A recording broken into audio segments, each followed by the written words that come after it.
There was a time when every trip to the corner store felt like an adventure. Rows of colorful bottles, cans hissing with carbonation, and flavors that promised something new, something bold. Some of those sodas became legends, while others disappeared almost as quickly as they arrived. But for a brief moment in time, they were a part of our childhoods, our family gatherings, our Friday nights at the movies.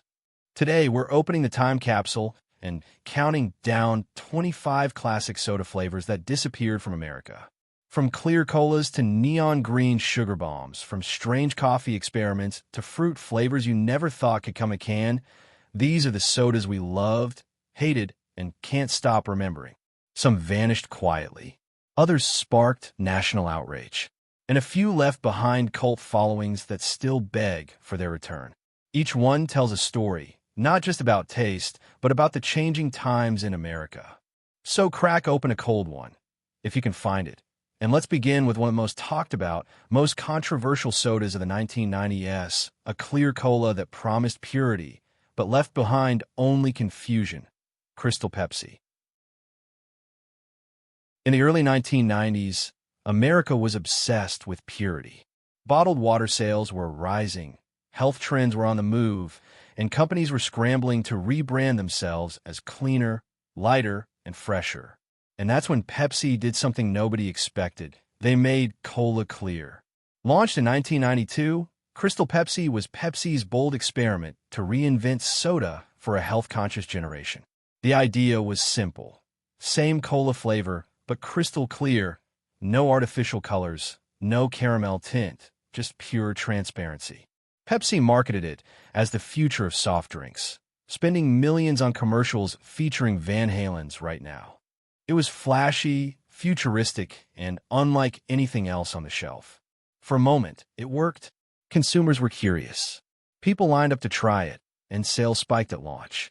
The drink symbolized the optimism of the early 90s, a decade obsessed with new technology, minimalism, and breaking the mold. It wasn't just a soda. It was a lifestyle statement, a symbol of clean eating before the term even existed. But here's the twist. While the look was different, the taste wasn't. People expected something radical, futuristic, but instead, they got cola without the caramel flavoring, which many described as flat and off. Within 2 years, sales collapsed. By 1994, Crystal Pepsi was gone, but never disappeared from memory. Nostalgia kept it alive, with brief revivals in the 2010s sparking social media frenzies. Today, it stands as one of the boldest and strangest experiments in soda history. Crystal Pepsi taught us that sometimes looks aren't everything. And while Pepsi learned that lesson the hard way, it wouldn't stop them, or Coca-Cola, from making other risky experiments. In fact, our next soda was so controversial, it nearly destroyed the world's most famous brand, New Coke. In 1985, Coca-Cola made a decision so bold and so disastrous that it remains one of the most infamous product launches in American history. It wasn't just a new soda. It was a complete reimagining of Coke itself, and people hated it. By the mid-1980s, Coca-Cola faced stiff competition from Pepsi, whose Pepsi Challenge taste tests claimed that younger drinkers preferred the sweeter rival. Feeling threatened, Coca-Cola executives secretly reformulated their 99-year-old classic recipe. In April of 1985, they unveiled it to the world as New Coke, smoother, sweeter, and supposedly more modern. The launch came with massive advertising campaigns declaring it better than ever. At first, the hype worked. Early taste tests actually showed people preferred New Coke over both Pepsi and Classic Coke. Millions of cans shipped across the country, and the company believed it had solved its Pepsi problem. For a moment, it looked like Coca-Cola had reinvented itself for a new generation. But the truth would come crashing down almost immediately. What Coke didn't anticipate was America's emotional attachment to the original. People weren't just buying a drink, they were buying a piece of their childhood, their family memories, their identity. Within weeks, protests erupted. Consumers stockpiled old Coke, angry phone calls flooded headquarters, and even politicians weighed in, demanding the return of the classic formula. By July, barely 3 months later, Coca-Cola backtracked, bringing back the original recipe as Coca-Cola Classic. New Coke quietly faded into history, remembered as one of the greatest marketing flops of all time. But while New Coke disappeared in shame, Pepsi wasn't done experimenting. Just 2 decades later, they'd release one of the wildest, most visually striking sodas ever. A bright blue drink that looked more like candy than cola. Pepsi Blue. If the early 2000s had a flavor, it might just have been neon blue. It was the era of boy bands, Y2K aesthetics, and extreme branding, and Pepsi decided to capture it all in a bottle. Historical background/context. Launched in 2002, Pepsi Blue was a bold attempt to hook younger consumers with something flashy and fun. The soda was an electric, almost glowing shade of blue, flavored with a mix of berry and cola. Pepsi poured millions into marketing it, linking the drink to pop culture and music. Commercials featured acts like Britney Spears and bands like Papa Roach, making it a symbol of the early 2000s MTV generation. At first glance, Pepsi Blue was irresistible. It stood out instantly on store shelves, almost daring you to try it. Teenagers, in particular, were drawn in by the vibrant look and candy-like taste. For a generation raised on brightly colored snacks, extreme sports branding, and high-energy music videos, Pepsi Blue felt like the soda version of youth culture itself. It wasn't just a drink, it was a vibe. But while the color was iconic, the flavor was divisive. Some loved the sweet, almost cotton candy taste, while others found it syrupy and strange. After just 2 years, Pepsi Blue was discontinued in the U.S. in 2004, leaving fans heartbroken and nostalgic. Yet it never disappeared entirely. International markets, like the Philippines and Indonesia, kept it alive, and every now and then Pepsi revives it for short runs, sparking social media nostalgia waves. For many millennials, a bottle of Pepsi Blue isn't just soda. It's a time machine back to middle school hallways, summer skate parks, and TRL on MTV. But while Pepsi Blue captured the wild energy of the 2000s, Coca-Cola had already tried something far more sophisticated, a coffee-infused cola that promised elegance, but fizzled out almost overnight. Coca-Cola Blāk.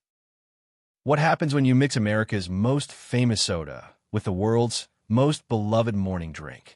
In 2006, Coca-Cola thought they had the answer, and the result was something nobody saw coming. Launched first in France and then rolled out to the U.S. in 2006, Coca-Cola Blāk was a fusion of Coke and coffee. It came in sleek, curvy bottles with elegant black and gold labels, designed to look upscale and sophisticated. This wasn't just another soda. It was Coke's attempt to tap into the growing cafe culture of the mid-2000s, when Starbucks was booming and consumers were looking for premium beverages. The drink itself was a carbonated blend of Coke with coffee essence, offering both caffeine and a unique flavor experience. For a brief moment, Coca-Cola Blāk generated buzz. Advertisers pitched it as a drink for adults who had outgrown sugary sodas but weren't quite ready to abandon fizz altogether. It promised sophistication in a bottle, the kind of soda you could drink on a coffee break and still feel trendy. The packaging itself was a statement.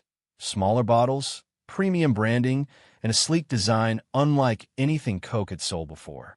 But there was one problem: the taste. For many, the combination of sweet cola and bitter coffee didn't blend the way it should have. Fans described it as confusing, too sweet for coffee drinkers, too bitter for soda lovers. Within just 2 years, sales collapsed, and Coca-Cola Blāk was quietly pulled from shelves by 2008. Yet in retrospect, Coke may have been ahead of its time. Today, coffee-soda hybrids are gaining traction, proving that Blāk wasn't such a bad idea, just one that arrived too early. But while Blāk tried to feel classy, Pepsi had gone down a completely different road in the 90s, one that was loud, bold, and even a little dangerous. Their experiment wasn't just a soda. It was one of the first true energy drinks America had ever seen. Josta. Before Red Bull, before Monster, before energy drinks took over gas stations and vending machines, Pepsi introduced something the world had never seen before: a soda with a kick. Its name was Josta. Launched in 1995, Josta was Pepsi's first energy soda, and one of the very first energy drinks to hit the American market. Unlike traditional colas, Josta was infused with guarana, a plant extract from the Amazon known for its caffeine boost. Packaged in bold red and black cans with a jaguar on the logo, Josta looked exotic, edgy, and different. At a time when alternative culture and extreme sports were rising in popularity, Pepsi was betting on something outside the box. For teenagers and college students of the mid-90s, Josta felt like a rebellion against ordinary sodas. It was marketed as fuel for gamers, skaters, and night owls, the same kind of audience energy drinks would later capture. Fans loved the unique flavor too, a strange but memorable mix of fruity sweetness and herbal bitterness that stood apart from Coke and Pepsi's usual offerings. To many, Josta felt less like soda and more like an adventure in a can. But Josta's biggest strength was also its downfall. The inclusion of guarana, an unfamiliar ingredient at the time, raised eyebrows. Regulators and health advocates questioned whether Americans were ready for a highly caffeinated soda. By 1999, Pepsi pulled Josta from shelves, making it one of the shortest-lived products in its history. Yet, Josta never really died. It became a cult legend. Fans still beg for its return online, with petitions, Facebook groups, and even bootleg recipes keeping the memory alive.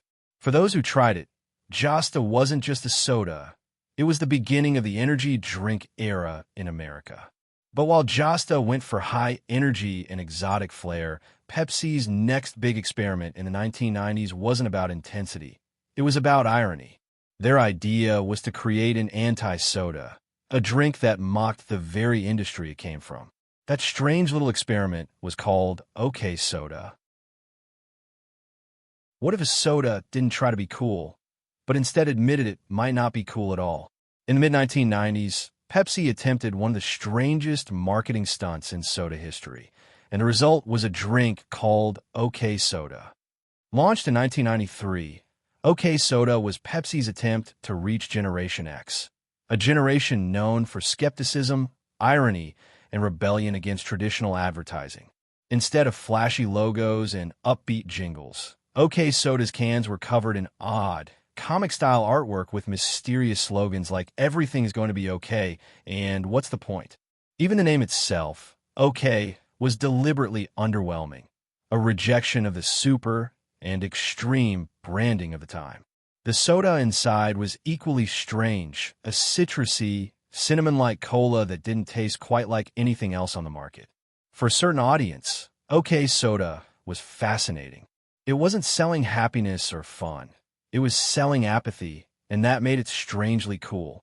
It tapped into the mood of the early 90s, when grunge music ruled, irony was in fashion, and younger consumers distrusted corporations. The marketing campaign became almost more famous than the soda itself, with cult fans collecting cans, posters, and promotional materials that felt more like performance art than advertising. But while the marketing was clever, the actual product struggled. The flavor was divisive, the attitude confusing, and the mass market just wasn't ready for a soda that seemed to mock its own existence. Within 2 years, Pepsi discontinued OK Soda entirely. Yet its legend only grew after its death. Today, collectors hunt for unopened cans on eBay, and design enthusiasts still study its bizarre branding as one of the most daring and strangest experiments in advertising history. OK Soda may not have lasted, but it captured the weird spirit of the 1990s. And speaking of weird, just a few years later, the soda world saw something even stranger, a futuristic drink with little floating balls suspended inside. That odd creation was none other than Orbitz. In the late 1990s, the future felt closer than ever. The internet was exploding, technology was racing ahead, and even soda was starting to look like something from a sci-fi movie. Enter Orbitz, the drink that looked like it came straight out of outer space. Launched in 1997 by the clearly Canadian beverage company, Orbitz wasn't just a soda, it was a spectacle. Packaged in clear bottles, the liquid was filled with tiny, brightly colored gelatin balls that floated and bobbed in suspension, almost like a lava lamp you could drink. The secret was a special formulation that kept the orbs suspended in place, even when you tipped the bottle. Available in flavors with quirky names like blueberry melon strawberry and pineapple banana cherry coconut, Orbitz was marketed as a futuristic beverage for adventurous consumers. On store shelves, Orbitz turned heads instantly. Kids and teenagers begged their parents to buy it, not just to drink but to show off. It was the ultimate novelty item, something you could pass around at lunch or keep on your desk like a science experiment. For a generation obsessed with Tamagotchis, neon colors, and tech gadgets, Orbitz felt like a drink from another planet. But here's the catch. It didn't taste as good as it looked. The flavors were odd, often described as overly sweet or medicinal, and many people admitted they bought it more for the look than the flavor. Within just 1 year, sales tanked, and by 1998, Orbitz was gone.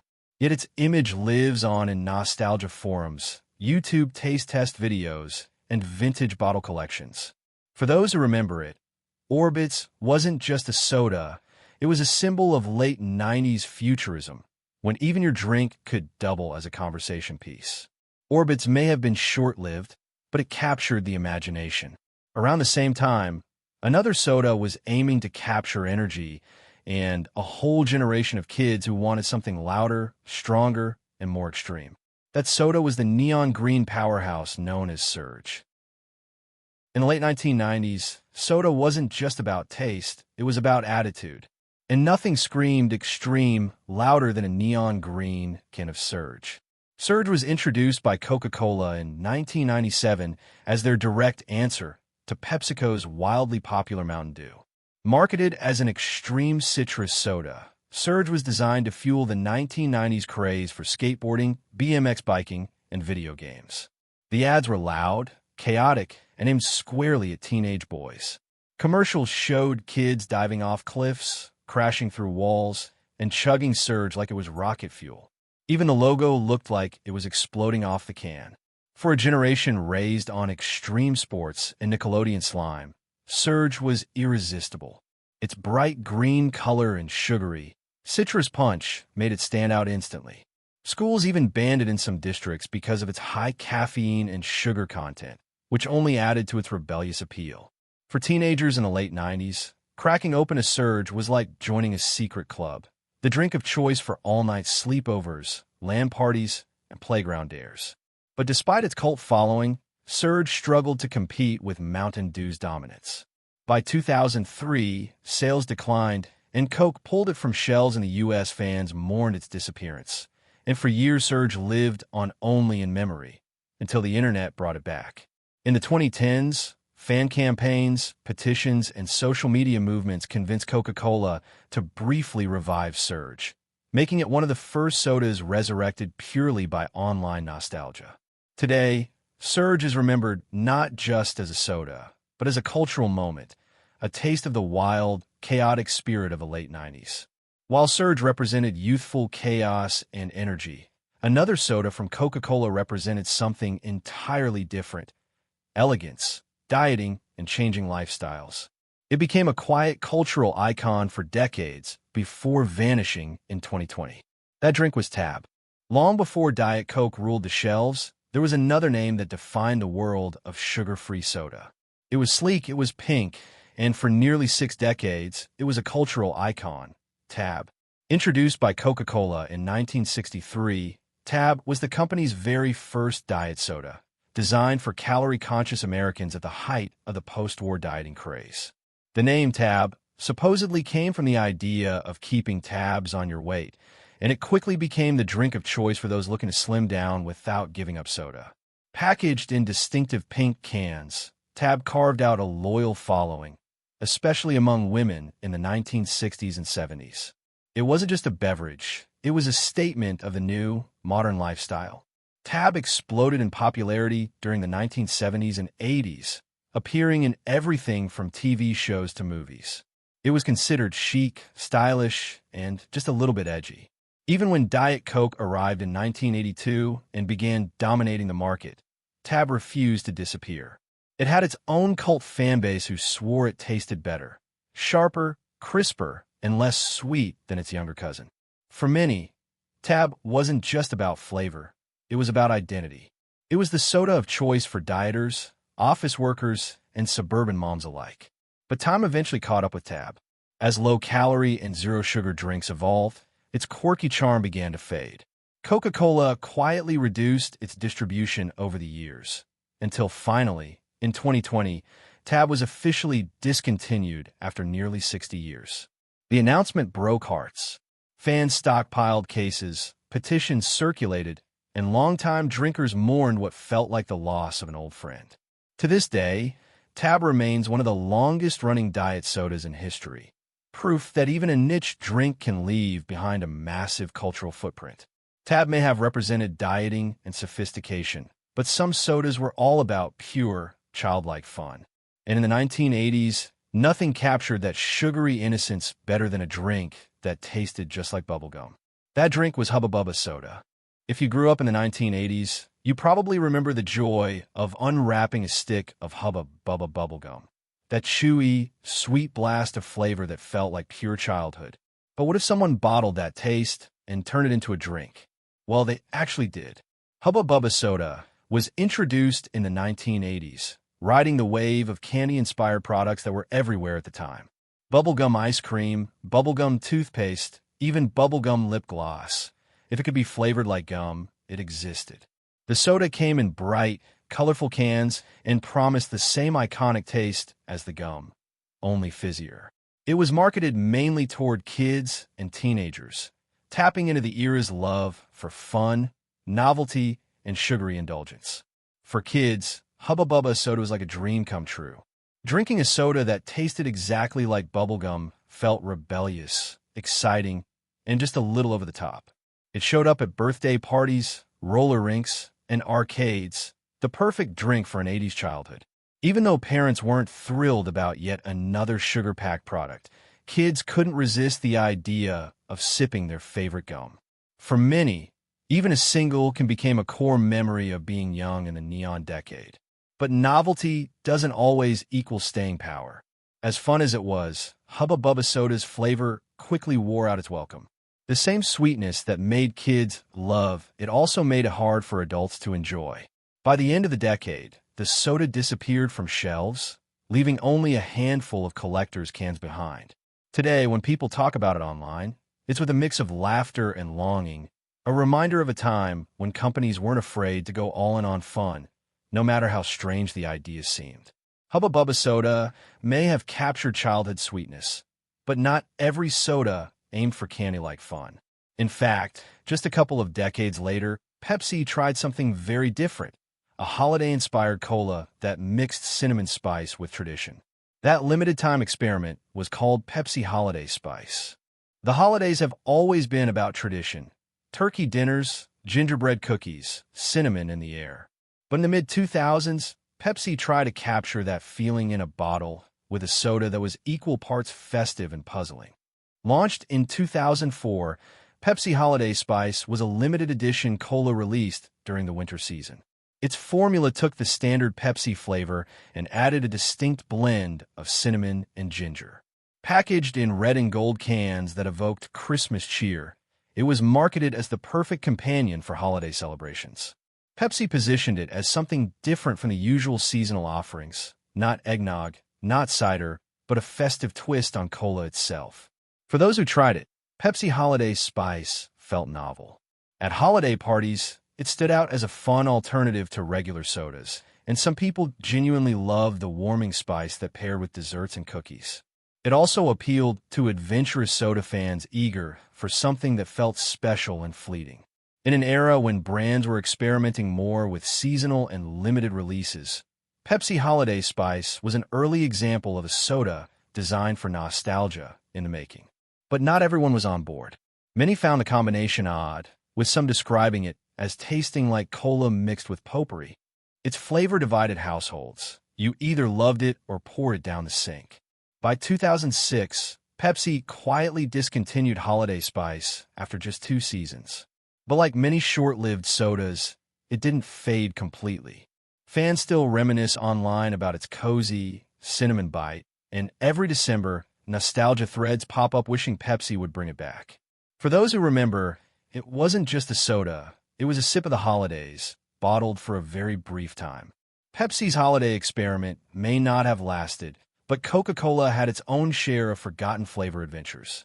In the late 1990s, Coke rolled out a citrus-flavored cola that tried to stand out in a crowded market. It was crisp, zesty, and completely forgotten today. Coke Citra. In the 1990s, soda companies were locked in a flavor war. Everyone was chasing the next big twist that could stand out in crowded vending machines. Coca-Cola's answer? A citrus-infused cola they hoped would be the refreshing hit of the decade, but instead, it quietly disappeared. Introduced in 1996, Coke Citra was Coca-Cola's attempt to compete with Pepsi's wildly popular Mountain Dew and other citrus sodas like Surge and Mellow Yellow. Unlike straight lemon-lime sodas, Coke Citra combined a zesty citrus kick with a familiar cola base. Its bright green cans carried an almost tropical look, designed to appeal to younger consumers who wanted something bold and energetic during the height of 90s extreme sports culture. Coke believed Citra would carve out a space as a hybrid.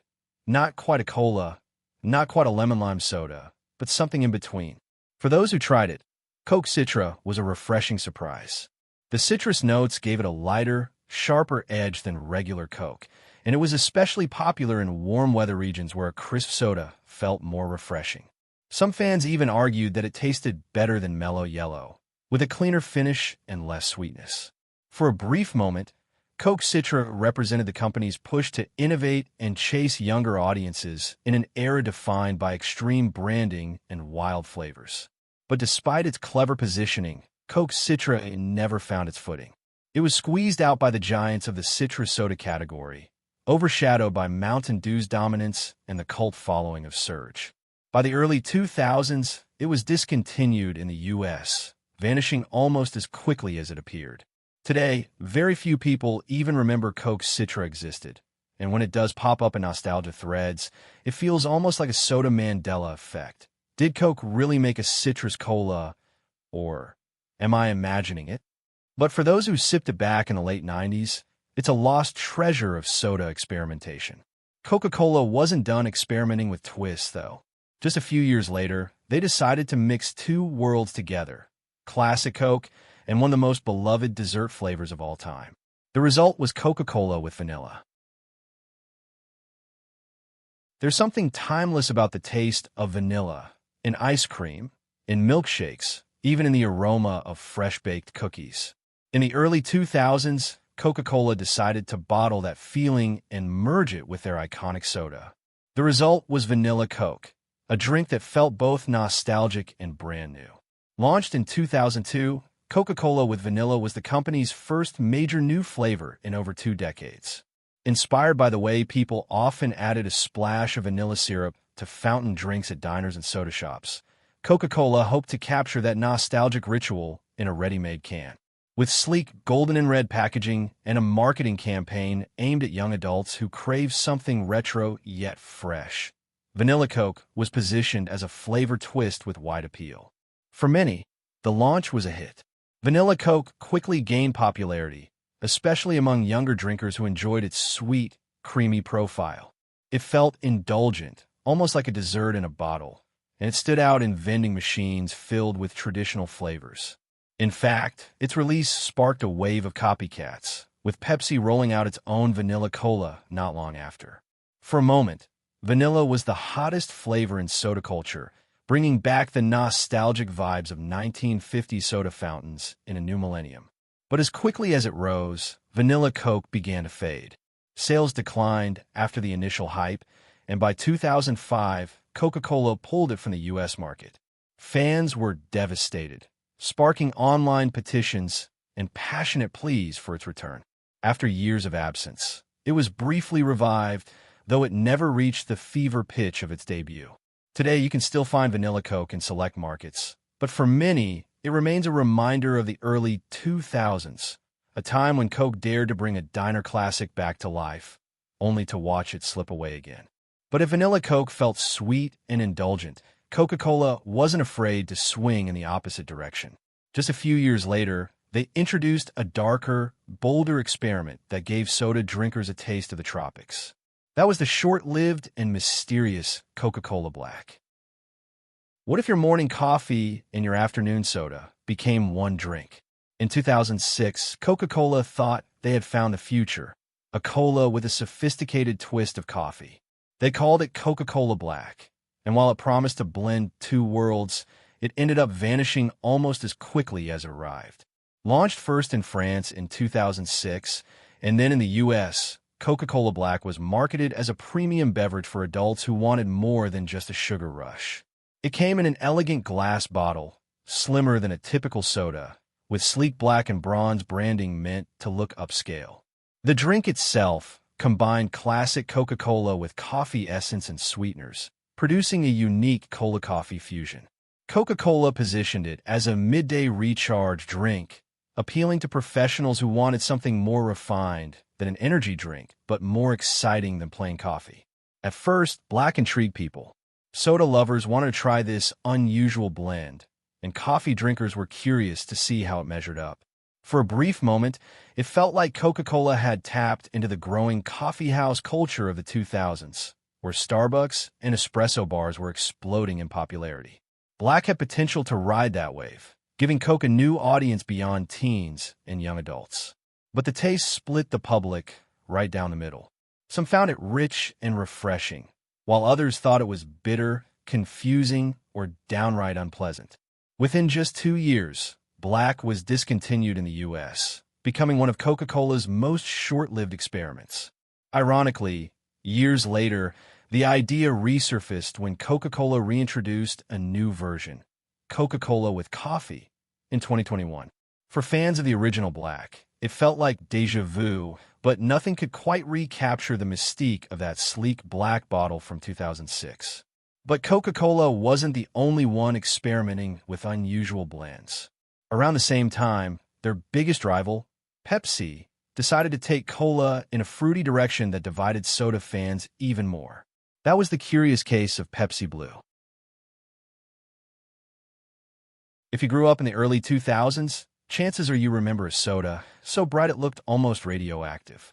Pepsi Blue, a berry-flavored cola that turned heads everywhere, was either a childhood favorite or a drink you tried once and never touched again.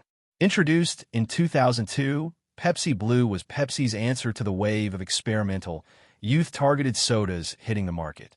With its electric neon blue color and a bold berry cotton candy flavor, Pepsi Blue was designed to stand out on the shelf and attract teenagers.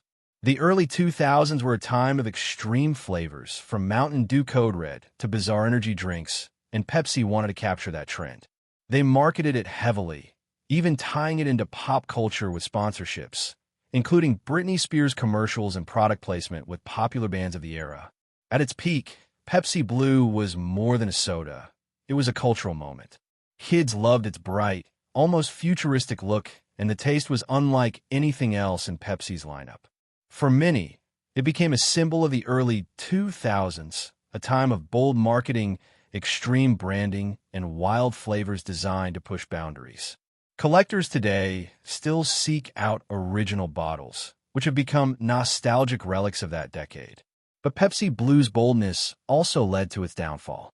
Adults largely disliked the overly sweet, candy-like flavor, and even teens eventually grew tired of its novelty. By 2004, Pepsi discontinued it in the US, though it continued to live on in some international markets. For years, American fans begged for a comeback, flooding Pepsi with petitions. In a surprising twist, Pepsi briefly re-released Pepsi Blue in 2021, nearly 2 decades after its debut. The limited return caused a frenzy among nostalgic fans, but just as before, it disappeared quickly, cementing Pepsi Blue as one of the most short-lived yet unforgettable sodas of the 2000s. But if Pepsi Blue was all about bold sweetness and neon colors, another soda from the same era tried to win hearts with something far simpler, a clear, back-to-basics cola with nothing to hide. That was the rise and fall of Crystal Pepsi. Imagine drinking a Pepsi that looks like water. In the early 90s, Pepsi took a daring gamble with Crystal Pepsi, a clear cola that promised purity and health, but ended up becoming one of the most infamous flops in soda history. Crystal Pepsi was launched in 1992 during a cultural moment obsessed with purity, transparency, and healthier products. Pepsi positioned Crystal Pepsi as a revolutionary alternative. All the flavor of Pepsi, but with none of the caramel coloring. The company poured millions into advertising, including a legendary Super Bowl commercial featuring Van Halen's Right Now. The clear cola trend wasn't just Pepsi's idea, either. The early 90s also gave us clear soaps, clear shampoos, and even clear dishwashing liquids. Pepsi thought this was the future. For a short while, Crystal Pepsi felt like it was everywhere. Shoppers were curious, kids begged their parents to buy it, and the marketing made it look sleek and futuristic. It tapped directly into the decade's fascination with new age health trends. Pepsi even claimed it was a more natural, refreshing version of soda. To this day, people remember their first sip of Crystal Pepsi, not because it was delicious, but because it felt like such a bizarre cultural moment. But the flavor wasn't what people expected. Despite the clear look, it didn't taste exactly like Pepsi. Instead, it was lighter, almost citrusy, and left many consumers feeling confused. Sales collapsed within just 2 years, and by 1994, Crystal Pepsi was gone from shelves. Yet its failure turned it into a legend. Fans begged for its return, and in 2015 and again in 2016, Pepsi revived it for limited runs, instantly selling out as nostalgia drove a whole new wave of curiosity. What was once a failure had become a cult classic, remembered not for its taste, but for daring to be different. But while Crystal Pepsi tried to reinvent cola by stripping it down, another soda from the 1990s took the opposite route, adding bold new flavors that made it unforgettable for kids of the decade. That drink was the colorful and chaotic Surge. In the late 90s, one soda didn't just quench your thirst, it promised to fuel your adrenaline. Surge was marketed as the ultimate extreme drink for a generation raised on skateboards, video games, and neon green chaos. Launched by Coca-Cola in 1997, Surge was created as a direct competitor to Mountain Dew, which was dominating the youth market with its edgy branding. Surge came in a bold, bright green can with graffiti-style graphics, paired with high-energy commercials showing kids skateboarding, cliff jumping, and living life to the extreme. Its flavor was citrusy, intense, and packed with caffeine, making it a favorite among teens who wanted something more powerful than ordinary soda. Surge wasn't just a drink. It was a lifestyle marketed to the extreme generation. For a few years, Surge was everywhere. It became the go-to drink at school lunch tables, convenience stores, and gaming marathons. Kids loved that it felt rebellious, something parents disapproved of because of the caffeine content. Coca-Cola pushed the branding hard, painting Surge as the official drink of high-energy youth culture. For many millennials, just seeing that green can today brings back a flood of memories from the late 90s and early 2000s. But as the energy drink craze exploded with brands like Red Bull and Monster, Surge lost its edge. By 2003, Coca-Cola discontinued it in the US, leaving behind millions of disappointed fans. Yet Surge never truly died. Fans formed online groups, petitions, and even Save Surge campaigns, begging Coca-Cola to bring it back. Incredibly, those efforts worked. In 2014, Coca-Cola re-released Surge on Amazon, and the demand was so intense that cases sold out in hours. The drink has since returned in limited markets, cementing Surge as one of the greatest comeback stories in soda history. But while Surge represented the loud, chaotic energy of the late 90s, another forgotten soda leaned into something more experimental, a bold attempt to merge soda with juice in a way that was ahead of its time. That experiment was called OK Soda. In the early 90s, Coca-Cola tried something truly strange, a soda that wasn't about happiness or energy, it was about irony. OK Soda wasn't just a drink, it was a philosophy, and one that confused as many people as it fascinated. Launched in 1993, OK Soda was Coca-Cola's bold attempt to appeal to Generation X, the so-called slacker generation. Instead of cheerful, colorful branding, OK Soda cans featured gray designs with abstract, comic-style artwork created by underground artists. The marketing slogans were deliberately odd and cynical, with lines like, "Don't be fooled into thinking there's any meaning here," and "What's the point of OK Soda?" Well, what's the point of anything? The flavor itself was a citrusy, cola-like blend that many described as a mix between Dr. Pepper and Fanta. But the real focus wasn't taste, it was attitude. OK Soda stood out because it was the opposite of everything soda advertising had been. It didn't promise happiness like Coca-Cola or cool energy like Pepsi. Instead, it promised nothing. And that weirdness attracted attention. Teenagers and young adults who felt alienated by mainstream culture suddenly had a soda that got them. For a while, it became a cult curiosity, with people collecting cans and marveling at the bizarre commercials that seemed more like art projects than advertisements. But the irony ran too deep. Most consumers didn't know what to make of OK Soda. Was it a joke, a parody, or a real product? Its intentionally bleak marketing confused people more than it attracted them. By 1995, Coca-Cola pulled the plug, making OK Soda one of the shortest-lived national soda brands in history. Yet today, it's remembered as a daring experiment, a soda that didn't just try to sell a flavor, but tried to capture the mood of an entire generation. In its failure, it became a legend of the 90s. And while OK Soda leaned into irony and cynicism, another soda from the same decade went in the complete opposite direction, embracing fun, sweetness, and over-the-top flavor. That drink was the tropical blast of Slice. Before the era of endless flavored sodas and sparkling waters, there was one brand that dared to put real juice into its recipe. That soda was Slice, a fruity, colorful line of drinks that made Pepsi seem fresh and fun in a whole new way. Introduced by PepsiCo in 1984, Slice was marketed as a slightly healthier alternative to traditional sodas. Its big selling point? It actually contained 10% real fruit juice, something that set it apart from Coca-Cola's Fanta and other competitors. Slice came in a rainbow of flavors: orange, grape, apple, cherry, and lemon lime, among others. The branding was bold and colorful, and the commercials leaned heavily on the idea that Slice was both refreshing and different from the usual colas. For many kids and families in the 80s and 90s, Slice became a household favorite. Parents liked the idea that it had juice, even if it was still packed with sugar, and kids loved the variety of flavors.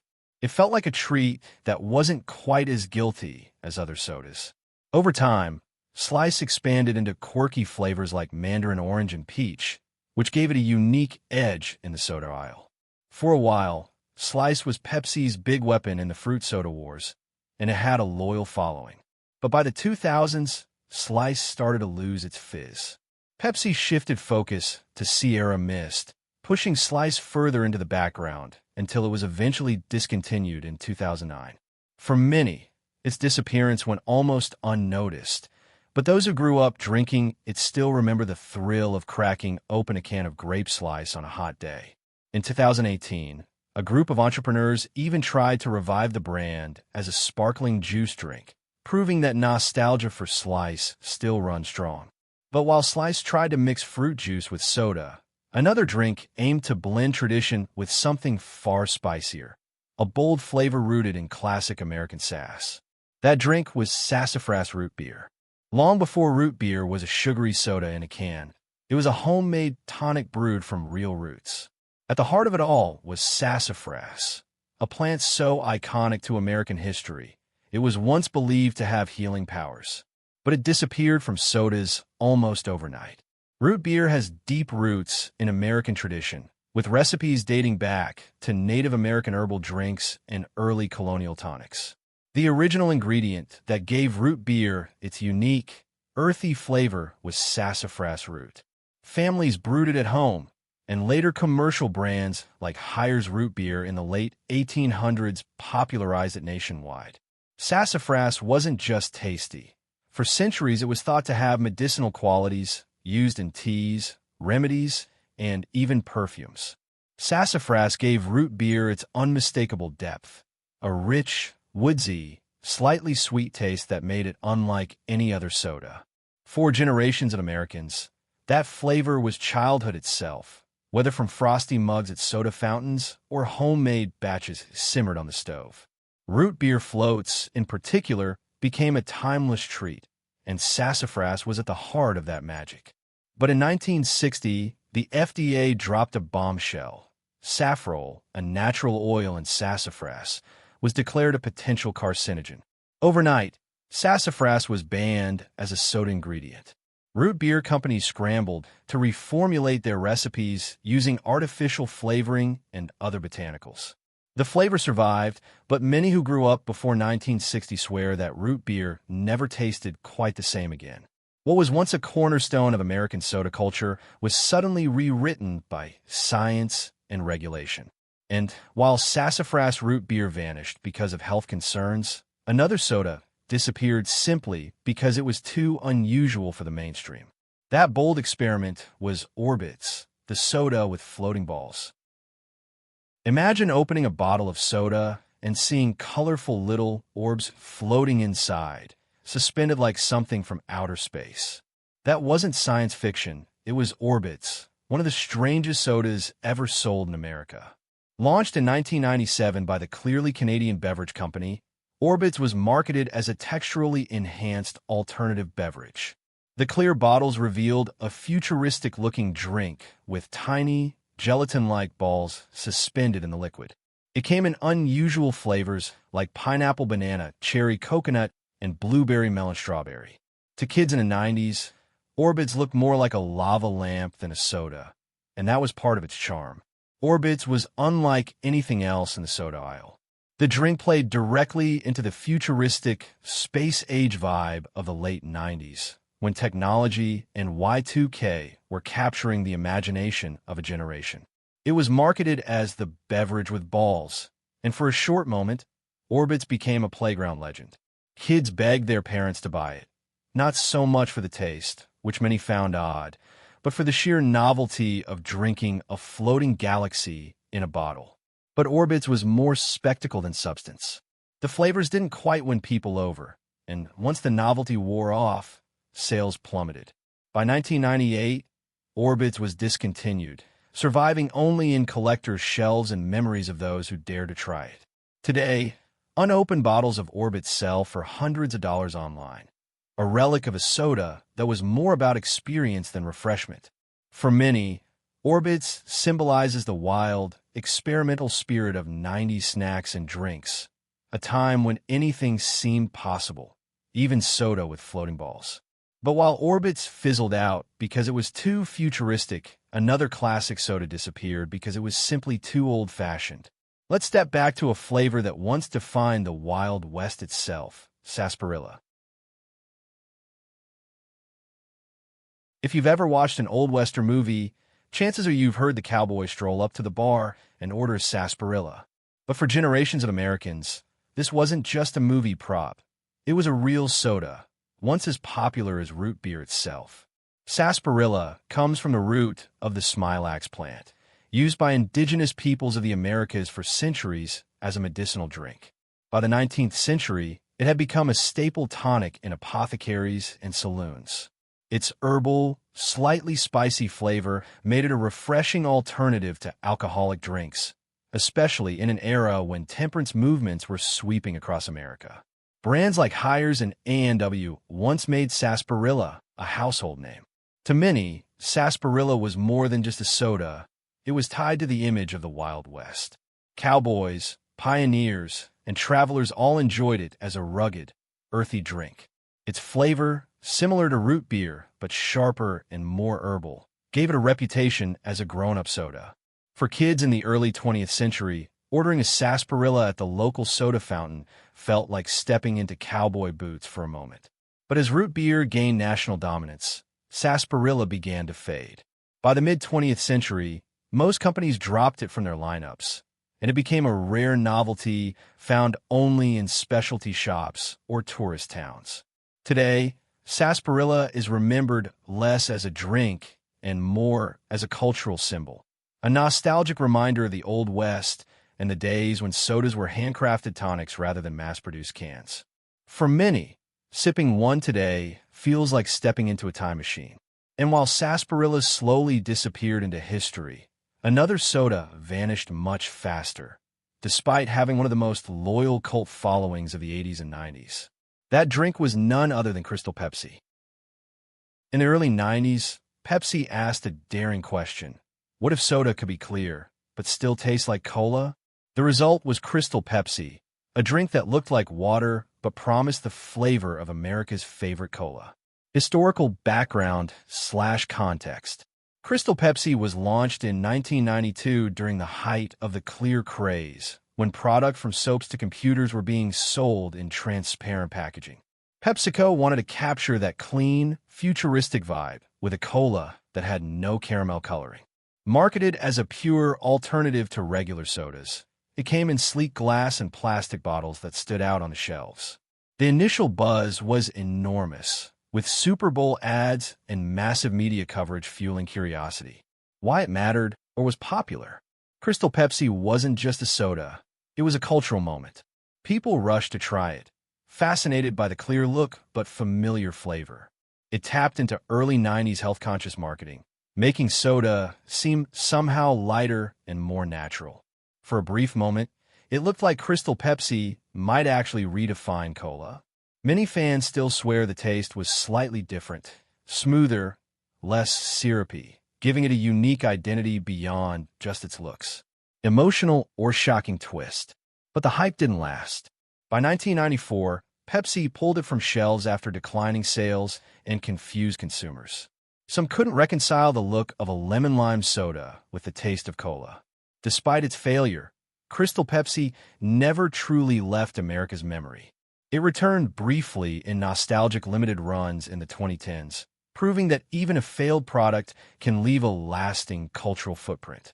For many who tried it as kids, Crystal Pepsi remains the ultimate symbol of 90s experimentation, a soda that felt like the future, even if it didn't quite fit in the present. Smooth transition to next point. But while Crystal Pepsi tried to reinvent cola for the future, another soda became a legend simply because of its fiery past. Let's talk about the bold and unforgettable Pepsi Fire.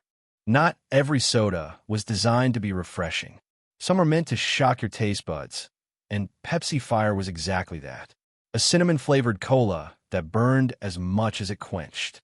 Historical background/context. Pepsi Fire first hit select international markets in the early 2000s, offering a bold twist on the classic cola by infusing it with hot cinnamon flavor. It was positioned as the fiery counterpart to the cool, minty Pepsi Ice, creating a kind of yin and yang product duo. While Pepsi Ice faded quickly, Pepsi Fire lingered in memory thanks to its unusual taste and branding. In 2017, Pepsi brought it back for a limited run in the U.S., marketing it as a throwback for adventurous soda drinkers and nostalgic fans. Why it mattered or was popular? Pepsi Fire mattered because it dared to be different. Most colas leaned on sweetness, citrus notes, or vanilla creaminess. This one? It hit you with a spicy cinnamon punch that divided drinkers immediately. For fans, it was a rush, like sipping a cola red-hot candy. For others, it was overwhelming. That polarizing quality gave Pepsi Fire a cult following, especially among younger fans who loved daring flavors and novelty sodas. Emotional or shocking twist. But Pepsi Fire never became a permanent fixture. Its boldness was also its downfall, scaring away casual soda drinkers who wanted refreshment, not a spice challenge. By the end of 2017, Pepsi Fire disappeared again, leaving fans to beg for another comeback. Today, empty bottles and cans sell for surprising prices online, serving as relics of one of Pepsi's most daring experiments. It's a reminder that sometimes the most memorable sodas are the ones that push the limits, even if they burn out fast. Smooth transition to next point. And while Pepsi Fire lit up shelves with spice, another soda vanished for an entirely different reason. It was so bold in flavor, it clashed with the times. That was the rise and fall of OK Soda. In the mid-90s, Coca-Cola decided to launch a soda that wasn't about being refreshing or fun, but about being, well, just okay. The result was one of the strangest and most unforgettable experiments in soda history. OK Soda. Released in 1993, OK Soda was Coca-Cola's attempt to target the skeptical, cynical Generation X. Instead of flashy ads and happy jingles, the marketing leaned into irony, apathy, and grunge-era attitudes. The cans featured abstract, black-and-white cartoon art from alternative comic artists, paired with cryptic slogans like, "Don't be okay. Be more okay." The soda itself was a citrusy, slightly spiced cola blend, designed to taste different but not too extreme. Coca-Cola rolled it out in test markets like Portland, Austin, and Minneapolis, hoping it would resonate with disaffected teens and 20-somethings. OK Soda wasn't just a drink, it was a cultural statement. It reflected the mood of the 1990s when many young people distrusted advertising and rejected mainstream culture. Some loved the brand's odd honesty and offbeat style. Others were simply curious about the mystery cans and unusual taste. Even if the soda didn't win mass appeal, it captured a cultural moment better than almost any other beverage of its time. Today, it's remembered less for its flavor and more for its bizarre, brilliant marketing. But in the end, OK Soda wasn't okay enough. Sales were disappointing, and Coca-Cola quietly pulled the product by 1995. Yet, its cult following has only grown over time. Collectors hunt for old cans, fans reminisce about the quirky ads, and many argue it was ahead of its time, foreshadowing the ironic, self-aware advertising we see everywhere today. OK Soda may have failed as a drink, but it succeeded as a piece of pop culture, standing as one of the boldest soda experiments America ever witnessed. And with that, we close our list of 25 sodas that disappeared from America. From fiery cinnamon colas to futuristic clear sodas, each one tells a story about a moment in time, a reflection of the tastes, trends, and dreams of the era.